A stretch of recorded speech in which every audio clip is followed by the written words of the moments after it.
დღეს მოვამზადებთ გულსართიანს, ქართულ გულსართიანს ერთ-ერთს გამორჩეულს, რომელშიც დიდი წილი არის ყველთან ერთად მწვანილები, ბალახეული ასე ვთქვათ და რახან გაზაფხულის ზეიმია და ამ გაზაფხულზე მოგვიწია გურიაში ჩამოსვლა ამ ეპიზოდების გადასაღებად, აქვე გავაკეთებ ჩაქაფულს, ახალ ტყემალს და ამიტომაც გადავწყვიტეთ, რომ ბუნების ზეიმთან ყველაზე ახლოს იქნებოდა ფლოვანას მომზადება. ამიტომ გამოვიყენებთ ზოგს ეზოში დაკრეფილ და მოკრეფილ და მოგლეჯილ ბოსტნეულს, ზოგს შეძენილს და ისე მოვამზადებთ ჩვენ გულსართიანს. თავიდან დავიწყებ ახლა ისპანახის და ჭარხლის მოწალვით, მერე ცომის მოზელვას გასწავლით. აქ ყველაზე მნიშვნელოვანი და ალბათ ჩემგან მოლოდინი გაქვთ, რომ მიიღებთ განსაკუთრებულ რეცეპტს ცომისას.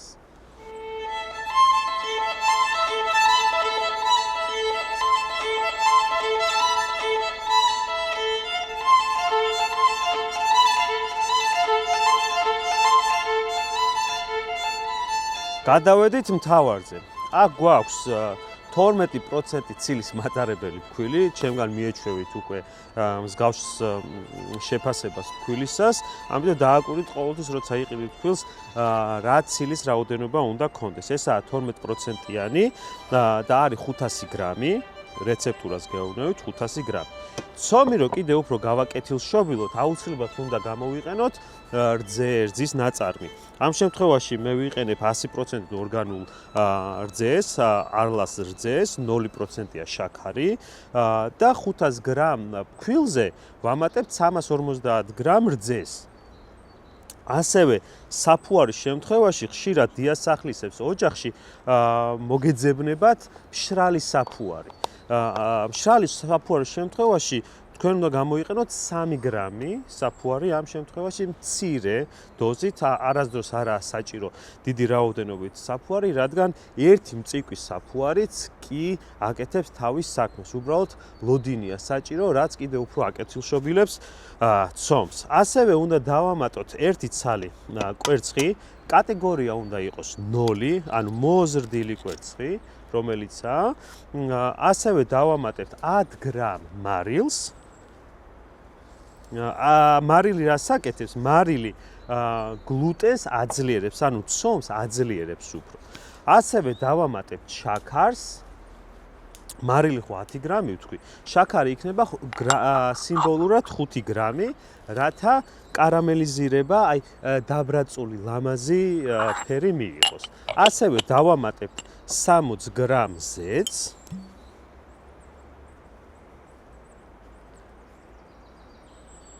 და ამ ყველაფერს მოვზილავთ ერთად. როდესაც თუ თქვენ სახში საზელი მანქანა ასე ვთქვათ გაქვთ, პროცედურას გეტყვით, რომ თანმიმდევრული იყოს, ბოლოს დაამატეთ ყოველთვის მარილი, როდესაც სიჩქარე გადავა ჩქარზე და ასევე მოიტოვეთ ყოველთვის, ამ შემთხვევაში 350 გრამი თუ სითხე გვაქვს რძის სახით, 20-30 გრამი, მაქსიმუმ 50 გრამი ბოლოსთვის მოიტოვეთ, რომ ჩქარზე უკვე მარილ დაყილზე, როცა შეკრავს თავის თავს ცომი, ბოლოს ნელა დაამატოთ სიჩქარეზე ბოლო 50 გრამი სითხე რძის სახით. ეხა ამას მოვზილავთ, თუმცა მე უკვე მოზელილი მაქვს, ყველა პროცესი გაიარა ამ ცომა, ზუსტად გეტყვით 18 საათი ფერმენტაცია, ანუ 18 საათი ცომა გაიარა ფერმენტირება. აი ესე გამოიყურება ცომი. თქვენც იგივეს გირჩევთ, ცივი ფერმენტაცია გაატარეთ აუცილებლად, ანუ ცომს როცა მოზილავთ, დააგუნდავებთ თქვენ ზომებზე, თქვენ სასურველ გრამაჟობაზე როცა მოჭრით, შეგიძლიათ ცელოფანში ჩადოთ და მაცივარში შეაგდოთ.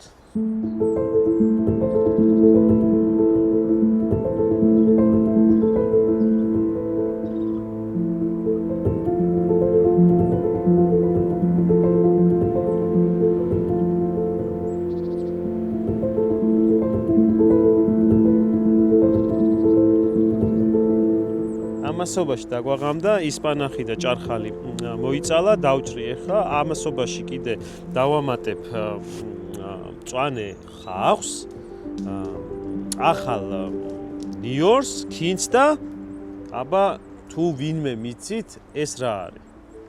ძალიან გავს და არის ქინძის ოჯახის წევრია მოკლედ და დარწმუნებული ვარ რომ მხოლოდ გურულები მიხვდებით რა მწვანილია ეს. და ეს მწვანილი არის ჭყანა. ამ ჭყანით იქნება ეს ჩვენი გულსართიანი გამორჩეული. კარგი, დავჭრით და შევაზავებ ყველთან ერთად. ნახეთ, ცომიც უკვე იმ კონდიციაში არის, რომ ითხოვს უკვე გულსართს, ყველს და მივხედავ მაგ საქმეს.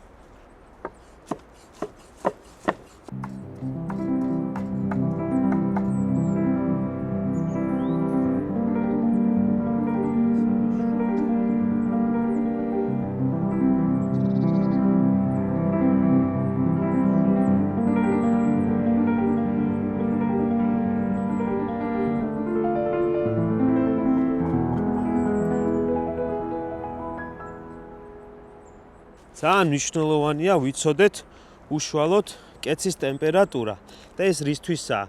ეს რა თქმა უნდა დიასახლისები შეგრძნების დონეზე უკვე ხვდებით რა დროს უნდა დავაკრათ ხაჭაპური. თუმცა, როდესაც ჩვენ გვინდა ადაპტაცია მოვახდინოთ ავთენტური ჭურჭლის, ამ შემთხვევაში კეცის რესტორნებში, საჭიროა ვიცოდეთ რამდენ გრადუსზე დავაკრათ ხაჭაპური რო არ დაგვეწვას, ან უმად რო არ დაგვრჩეს. ასე რომ ამ შემთხვევაში 170 გრადუსი არის აყვანილი კეცის სიმხურვალე და კონტროლი უფრო ჩემთვის ადვილი არის. ეს არის სტანდარტული ქართული იმერული ყველით გაკეთებული ფლოვანა, თუმცა გავაკეთებ მეორე ვერსიას ემიგრანტებისთვის, რათა რთულია ხელმისაწვდომი არ არის იმერული ყველი უცხოეთში და ასე მე გამოვიყენებ ფეტას და გაუდას, რომ მიახლოებული სტრუქტურა, კონსისტენცია მივიღოთ ფლოვანის.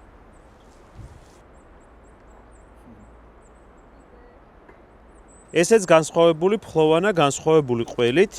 ეს არის ავთენტური ბერძნული ფეტა. ჩავთვალოთ ფეტა ბერძნებისთვის ისეთივეა, როგორც ჩვენთვის იმერული ყველია. 100%-იანად ბიო ნაწარმი არის. რაც თავარია, ნედლი ცხვრის და თხის რძისგანაა დამზადებული. როგორც იმერული ყველი ჩავაფშვენი ბალახებს ისე ვიზა.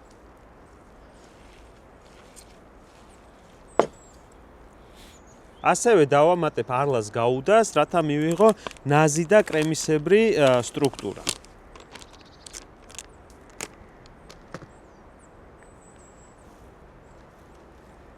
დავძენძავ და უხეშად აურევ ფლოვანას მასაში.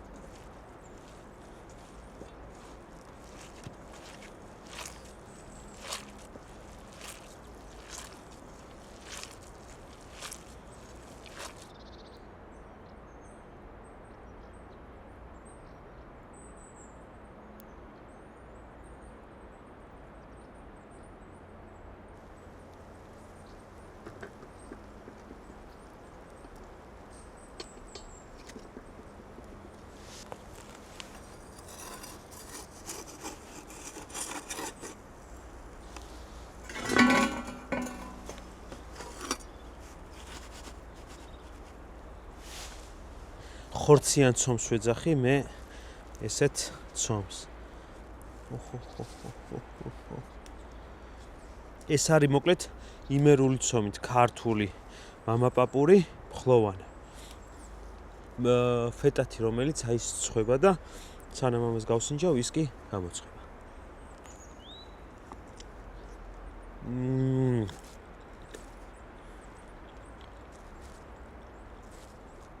ყველს ნახე რა რძიანია.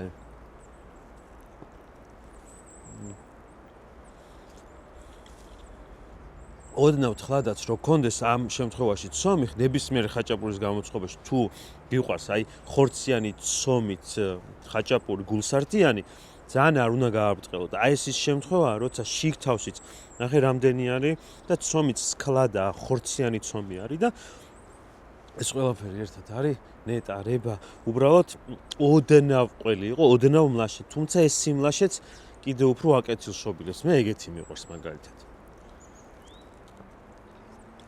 ახლა ძალიან მაინტერესებს ფეტა და გაუდას მიქსით რანაირი გამოვა.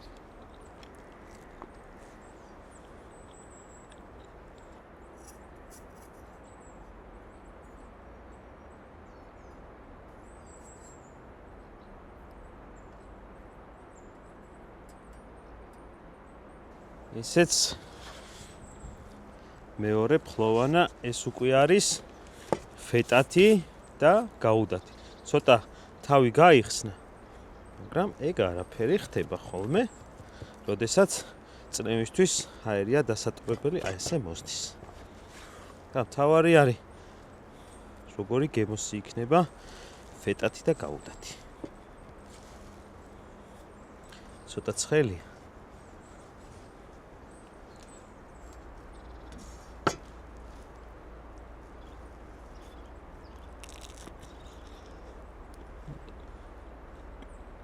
შვენიერია. ძალიან თამამად შემიძლია ვთქვა, რომ ასე ვთქვათ, ჩაანაცვლა იმერული ყველი ფეტამ, როდესაც იმერული ყველის საშუალება არ გაქვს. თანამ გაუდამ უფრო ხავერდოვანი, წელვადი და ნაზი გახადა შიგ თავში. ხელები ამიწევია, არ მეგონა, რომ ფეტა ასე გვერდში დაუდგებოდა თამამად იმერულ ყველს.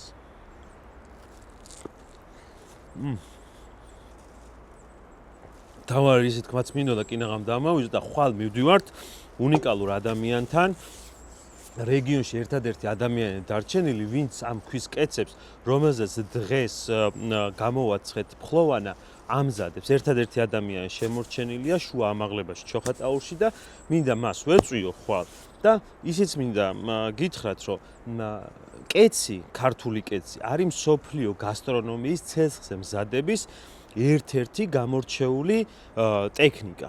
ამიტომ ამის დაუფასებლობა ცოტა ცუდი არის და გულდასაწყვეტია. ამიტომ ხვალ ვეწევი ავთო სიხარულიძეს და თქვენთვის ეს ხვალ იქნება ხელაჩი.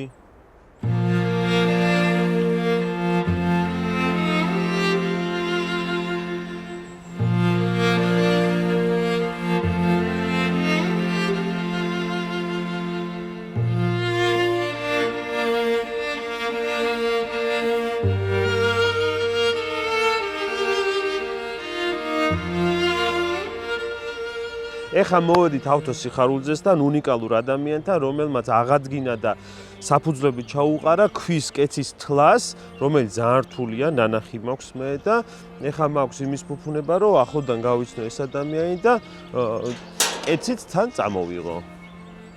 შევიპარები ჩუმად, აბა.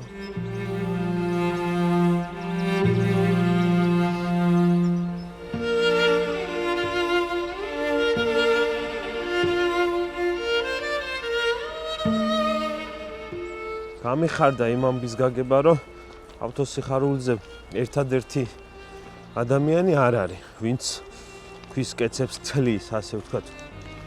ახალგაზრდებსაც აუტაციათ მოსწონებიათ ეს საქმე და ორმაგად და ათმაგად გახარებული ვარ, რომ ეს საქმე არ დაიკარგება და ის უნიკალური ცეცხლის ატრიბუტიკა, ცეცხლზე მომზადების ატრიბუტიკა, რომელიც მსოფლიოში სულ რამოდენიმეა და თითზე ჩამოსაფრელია, ქართველებს გვაქვს 4-5 დასახელების ცეცხლზე მომზადების პროდუქტი.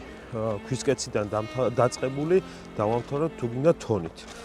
ეხლა გავიცნობ ამ ადამიანს ერთი სული მაქვს. კაი გამარჯობა ბატონო ავთო. სეხნია კაცი ბრძანდებით და ორმაგად სიხარულოა. იყავთ. მოხმარება ხوار გინდა? არა, იყოს, ახლა იყოს. წავიღოთ. იყოს, აი წამ. აი მძიმე გია, პატარა კეცი ეძახით. გაგდავდოთ ხო? აი ახლა.